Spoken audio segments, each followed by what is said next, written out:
Hey SnapFlash fam, big developments on the diplomatic front. South Africa is pushing back hard after the US granted refugee status to a group of Afrikaners. Just days before a high-stakes White House meeting between President Cyril Ramaphosa and Donald Trump. What's going on? Let's break it down. Did the US just spark a diplomatic storm over South Africa's internal affairs?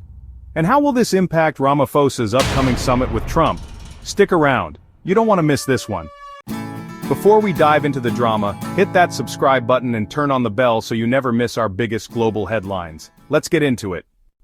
South Africa has officially slammed Washington's decision to grant refugee status to a group of white Afrikaners, calling it misinformed and without basis in international law. Briefing the media earlier today on the recent cabinet meeting, the presidency minister, Khumbudzo Ntshavheni, says the individuals don't meet the refugee definition under the 1951 convention, and dismissed claims of racial persecution as unfounded.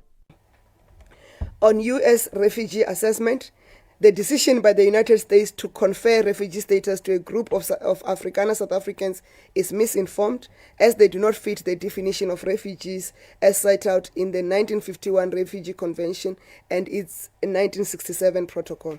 Cabinet further reiterated that allegations of discrimination are unfounded and do not meet the threshold of persecution required under both domestic and international refugee law. Moreover, the South African Police Service statistics on farm-related crimes do not support allegations of violent crime or genocide targeted at farmers generally or any racial grouping. Cabinet refused the narrative by the government of the United States of America and remains open to constructive engagement to share a better and common understanding over these matters. This comes at a crucial time. Ramaphosa is heading to the White House for a 4-day visit. The aim? A strategic reset in US-South Africa relations. But with this refugee issue now in the spotlight, the conversation just got a whole lot more complicated. Analysts say Ramaphosa is in a tough spot, defending national integrity at home while maintaining critical trade and diplomatic ties with the US. Meanwhile, South Africa is also phasing out its troops from the DRC following the end of the SADC mandate. Pretoria says this aligns with broader African efforts to stabilize the region through diplomacy. Withdrawal of the South African National Defence Forces from the DRC. Cabinet was updated on the phased withdrawal of the South African National Defence Force from the Eastern DRC, following the termination of the mandate of the SAMI DRC. The decision followed extensive diplomatic engagements and the AU, SADC and EAC initiatives to encourage a negotiated settlement between the Congolese.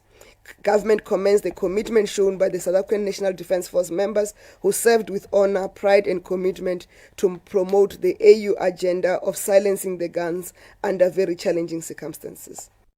Despite the tensions, Ntshavheni says South Africa is open to dialogue with the US to clear misunderstandings and rebuild mutual trust. Do you think the US crossed a line with this refugee ruling? And can Ramaphosa really pull off a diplomatic reset? Drop your thoughts in the comments below. Let's talk. If you found this report insightful, give us a like, share it, and subscribe for more hard-hitting international updates. Stay with SnapFlash, where truth meets clarity. As Ramaphosa steps into the White House, the world is watching.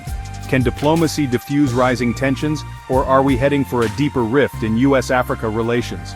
We'll be following every move. Until then, keep questioning and stay informed. Stay tuned. Spent all my life holding all of it closely. I played it